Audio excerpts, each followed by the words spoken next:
Hello everyone, I'm Sigve Brekke, the CEO of the Telenor Group. I want to talk to you about technology today. So much is happening in the technology space, and so much is happening in the telecom space as well. And we see how new technologies are coming in to disrupt the traditional telco model. And we are going to talk about that in a series of, as we call it here, Telco Tech Talk. But I have to give you a little bit of a warning, because we are going to go a little bit deeper than we usually do in these LinkedIn talks. So those of you that are interested in technology, please stay on with us, because we are going to cover some technology topics. And today I'm with Ruza here. Ruza is the CTO, the Chief Technology Officer of the Telenor Group. And today, Ruza, we are also very fortunate to have a special guest with us. And from Tokyo, we have got Tareq Amin. He's the CEO of the Rakuten Group. And thanks a lot, Tareq, for having time to spend with us today. So let me then kick off the first question. You know, in the telco industry, everyone is talking about you guys. Everyone talking about how you actually are coming in as a disruptor and thinking differently than we traditionally have done for many years. So tell me, how do you, from the Rakuten point of view, how do you see what you are doing now as a way to actually using new technology to disrupt the way what we have traditionally done for decades in the telecom business? But maybe first, tell us a little bit about what the Rakuten Group is doing. Please, Tareq. So Sigve, thank you very much, by the way, and Ruza, really nice to be with you again. So first of all, let me just maybe give a context to, who is Rakuten, because it is really certainly not a telecom company. Rakuten as a group is an internet services company with 70+ internet offering, from fintech to commerce to travel, and lots of membership systems that really revolve around loyalty and membership as far as all these systems are concerned. In 2018, the company had an opportunity to enter the mobile business. And we had really a choice. The choice is we either build a mobile infrastructure that looks and follows the same way that we have built mobile networks since 1981, or really adventure and move ahead into a new territory, a world in which cloud, software, automation becomes part of the DNA of this new architecture. And not only focus on the cloud, but I thought if we really gonna make a big difference, we gotta really unravel the mystery around the black boxes of this radio access network. We know we spend enormous amount of costs around radio access, and we know that as generations of network comes every few years, the process of network upgrade has always been the same, taking old hardware and new hardware in. So it was really a game of choices in 2018, and it was an idea that we wanted to do in which we wanted to change the paradigm from the ground up, a network that really truly lives on the essence of software, that really moves into, embodies Open RAN into its architecture. And please keep in mind that in 2019, the idea of Open RAN was just really living in a PowerPoint presentation. It wasn't real. And so that was the early days. That was the mission, vision of how we wanted from the group to go from internet services to connectivity layer. We thought connectivity is just absolutely critical for our digitization journey. We thought that connectivity is too important for the larger ecosystem of Rakuten. And that was the beginning of the ideas and the thoughts of why we decided to enter mobile in the beginning, and also on the architecture of mobile, why we wanted to challenge the traditional deployment methodology of how you build, whether it is a 4G or 5G network. And here we are. I mean, it wasn't easy, it wasn't simple, but I can tell you, I mean, what a remarkable platform architecture we see, and the advantages that we see in terms of network operation, resiliency, reliability, all the things you would expect from a software network. I am seeing it every day. Extremely delighted of what has happened to date, and and seeing the bigger advantages that connectivity is providing to the larger Rakuten ecosystem. Yes, let's build on what you just said, Tareq. And you decided to be a challenger and disruptor of the industry, and the industry and ourselves actually were not ready for you. And there has been a lot of skepticism when you started. And I remember first time when I heard you talking about it in 2019, I was thinking if you succeed in this, the industry will not be the same. So this is the major disruption of the industry. And since you succeeded, we have an opportunity to talk about your learnings. So what would be interesting and curious for us to really know a bit in more depth, how did this journey actually has taken place and what are the learnings? Because as you said, it was extremely challenging and difficult, and it still is sometimes, right, to bring all of those new way of thinking and disruptive technologies and the deployment and operating model to life. Well, I have to agree with you. To be very honest with you, if you look at the early media reports from the moment that we announced that we're going to really employ a cloud architecture which is horizontal, not vertical in nature, employ Open RAN, and deploy a new way of operating and a new way of thinking, it is no doubt that maybe, in the early days, the skepticism was very, very large. But, I think in my mind, I just thought, and I'll explain something really that happened to me that maybe would resonate with you. I had an opportunity almost 8-9 years ago to visit one of the hyperscalers in the United States. And my visit was focused on, understanding how they operate their networks. Now, keep in mind, these hyperscalers have been actually operating voice, video, messaging through OTT apps, plus other services that serves, billions and billions of customers. So I was really intrigued to understand, the construct of their network, the construct of their culture, and the construct of their organization. And I would tell you, what an eye-opening experience that I've realized. I walked into a data center, and my first observation is, very strangely to say, almost everything looked the same. I mean, the hardware looked the same, hardly no operation people inside the data center. So, of course, in my mind, I was just a bit inquisitive, and I was asking, well, how many operation people you have? And, the gentleman I was talking with, he goes, Tareq, our job is to write enough code to avoid working any of such operation at all inside our data center. We want our network and we want our application to be resilient to any outages that might happen. And then second, when we talked about infrastructure, also a big surprise, the platforms itself were common, in terms of server types, they were commoditized. In the context of the company I visited, they had over 2.2 billion customers running on 6 hardware types. And that was another big aha moment for me. So taking those lessons learned, I said, if I'm going to do this in mobile, and given the opportunity, how would I construct a mobile infrastructure that takes lessons learned from what hyperscalers have done in their current enterprise offering and some of the OTT offering? Well, first, we started about infrastructure. So rather than partners, vendors dictating hardware types in Rakuten Mobile, we made it very, very simple. We said there will be only 4 hardware types, and these hardware types, even to the specification of CPU, memory, storage, network card, they were identical. And in that construct, of course, supply chain become easier, maintenance and operation becomes easier, predictability to failures becomes simpler and easier. In previous experiences that I had, these hardware types were always dictated by partners and vendors. But in Rakuten Mobile, we said that will be the first change we'll do. We will not allow anybody to dictate hardware types. The second lessons learned was about how you build the cloud.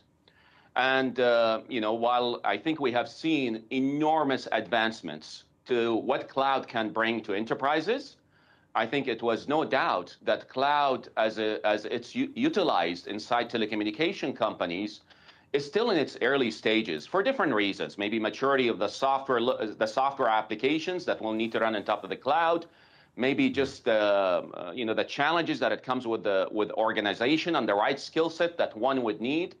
But we started with this idea saying the cloud must be horizontal from day zero.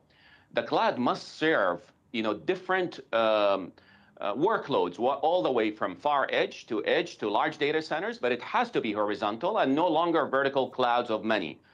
And the third pillar was, of course, the adoption of this Open RAN. So if I tell you my own experience, when we started, this idea of virtualization of radio, to move from proprietary hardware to a software that lives on a commodity appliance, the challenge that we saw wasn't necessarily around the difficulty of making this software work. Well, we made one call work, and I think many others made the calls work in their labs. But how do you go from lab to production, from production to scalability, scalability to reliability, and deliver on the same quality that you would expect from a traditional radio vendor? So I would say the Open RAN journey was not simple, but frankly speaking, I said this many, many times, I absolutely never had a moment during this journey where I thought that the idea of Open RAN is going to fail. I thought I have to revert to plan B. But it just, I just thought that, this is software. And I thought software will just get better with time. Put your energy behind it, put your belief behind it, put the entire organization. And maybe one thing I will tell you that was really a big, big awakening for me. Of course, the vision started with myself. And I really had big belief, big momentum, big passion to do this. But the minute that as a leader, you start showing your team that this is possible, the inertia and the positiveness to do the right thing, to disrupt, became infectious in Rakuten Mobile.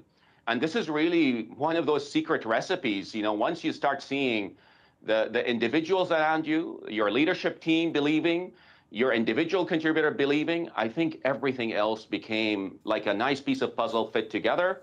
And lastly, I will tell you also, I took big responsibility on what we call traditionally system integration. Basically, rather than outsourcing everything, I brought everybody on the same table, and I treated them as if they were our employees. I never treated them as if they are vendors. I said, we work as one team. If we fail, we all fail as an industry. We not just as Rakuten Mobile. And that also really helped. I mean, every day we were working together, solving problems, not having to worry about, oh, is this going to work or not work? Just believe that the journey is going to have a nice ending. The story looked very compelling. And so that was one of the, the few things I could share with you. I can't believe sometimes how all of this has evolved. But, the belief that the team has and the partner and the ecosystem that we had, everybody contributed enormously to the success that we had in the network design and architecture. Well, this is a great story and also a great learning and input for us. But let me ask you, Tareq. One thing is to do this when you start from scratch, and that is what you have done in Japan. But what about doing it then for operators like Telenor and others with decades of legacy? How would you go about that? So I must admit to you, this is becoming one of my favorite questions to answer, and allow me to be a bit very, very opinionated and honest about my view on this. If I was going to choose the easy path in Japan, I really should have chose a traditional vendor architecture for our deployment.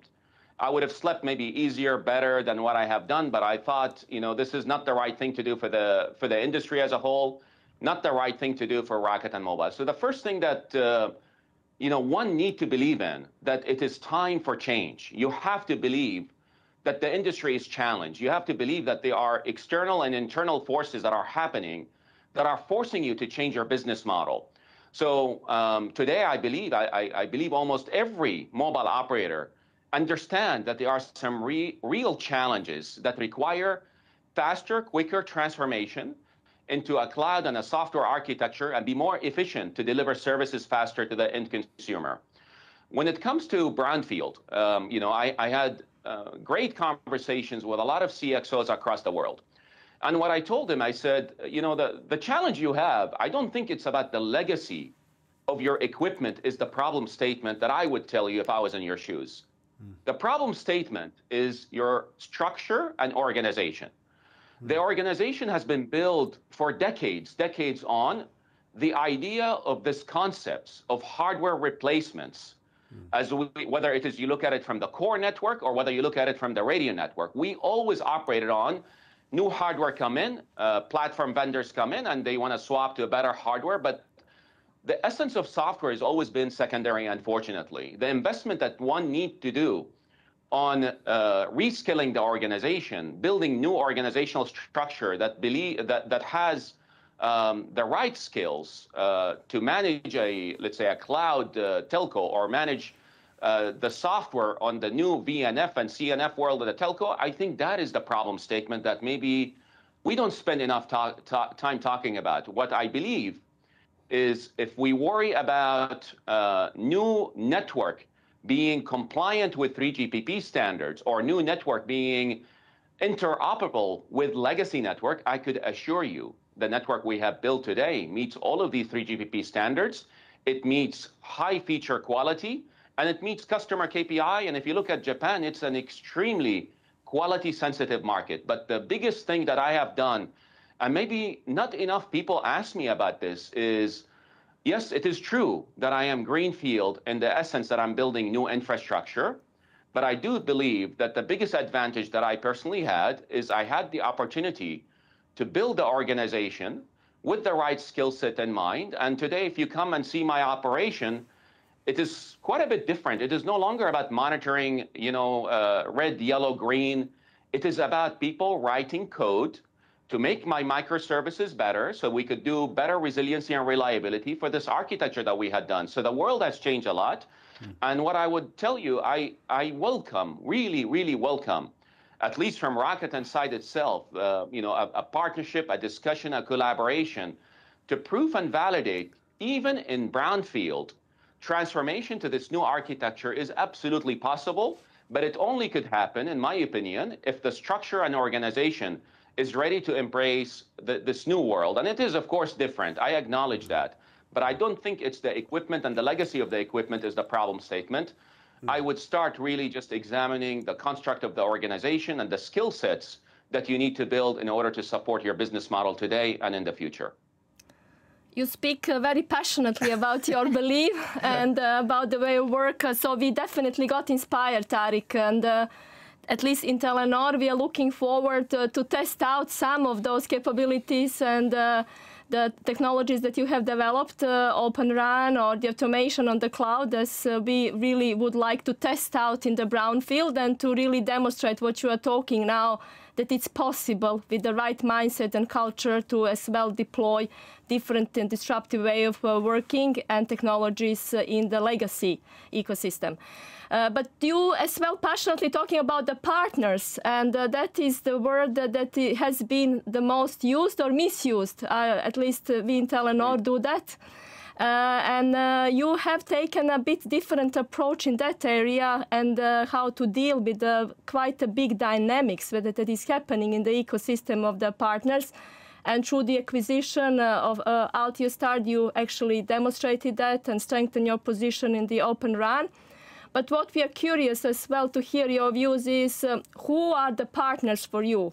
And what do you look into the partners, and how would you consider Telenor or Telenor-like in that category? So maybe I could give you just a little bit of a small background story, by the way, that surprised maybe a lot of people when I relocated to Japan from India. You know, I remember my first day in the job in Rakuten Mobile. I've canceled the old RFP, the RFP that was really going to be set to execute on what I call a legacy network architecture build. And rather than issuing another RFP, the thing I have personally done, I started inviting the country managers of the large partners that originally Rakuten was going to do business with. So I invited Nokia. I invited a system integrator, Tech Mahindra. I invited Accenture. I invited a large antenna company. I even talked to every vendor you could imagine. And what I was trying to examine, rather than issuing a compliance criteria that its objective is to find out the technology met my requirement or not, I knew what I wanted to do is not going to be simple. And I knew this is beyond pricing discussion. I was interviewing for mentality. And the mentality was very important. I wanted to know, do they share the same belief? Are they committed to this disruption and the journey that we have done? So in terms of the ecosystem, I really looked at what are the key ingredients for success for me. So I started from what I call the chipset vendor world. And that was important for me because disaggregation, whether we call it Open RAN or vRAN or Cloud RAN, the basic principle of what we wanted to achieve, disaggregate everything. In that construct, we wanted to own hardware costing, component costing. We wanted to own the security of manufacturing of where these products are made. So we disaggregated everything. I started to learn a lot more about the hardware manufacturing process. So bringing companies like Intel and Qualcomm was tremendously important in the early days. And they provided just enormous support, really, really enormous support. I also would tell you, I had a very fixed opinion in mind that I thought I wanted to evolve to. And rather than getting influenced by maybe the various opinions in our industry, I want to get influenced by what I told you earlier, what hyperscalers have done, extracted the knowledge learned from them, and I enforce it as ideas to these partners. So I put these pieces together. These partners evolved nicely.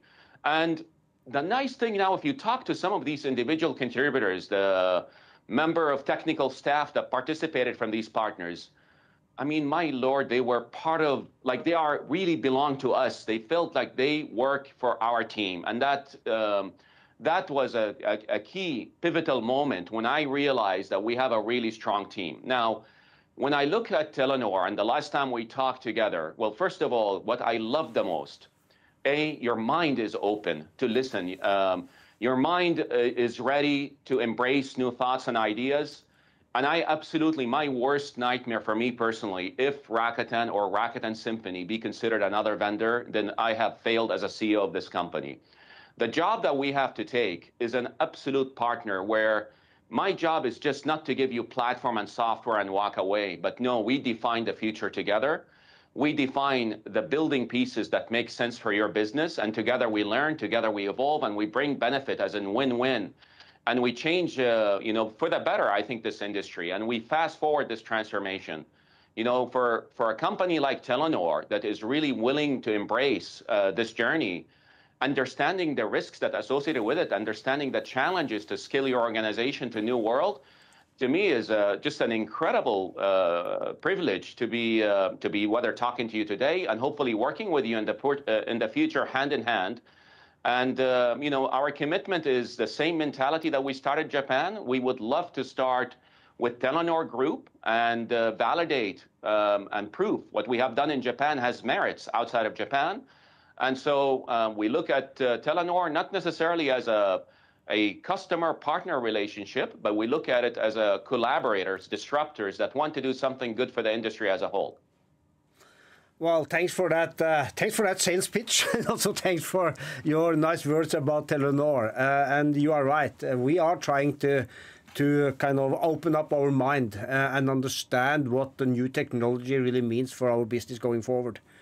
Let me round up with a question about the future, Tareq. And you have definitely been a visionary in your approach here. And now you, as you said in the beginning, you have taken some ideas and actually put them into practice, and it works. What you are doing now in Japan is running a quite sizable operation on this basis. So where do you see Rakuten in 5 years? What's the larger vision after you have proven the concept actually to work in your market, home market? Well, there is, if you look at it, I mean, I think our initial hypotheses, why we entered to become a mobile operator in Japan, our entire business model in Japan really revolves around ecosystem enrichment. We thought that if we democratized the mobile industry in Japan, of course, many knows that it was one of the most expensive in the world.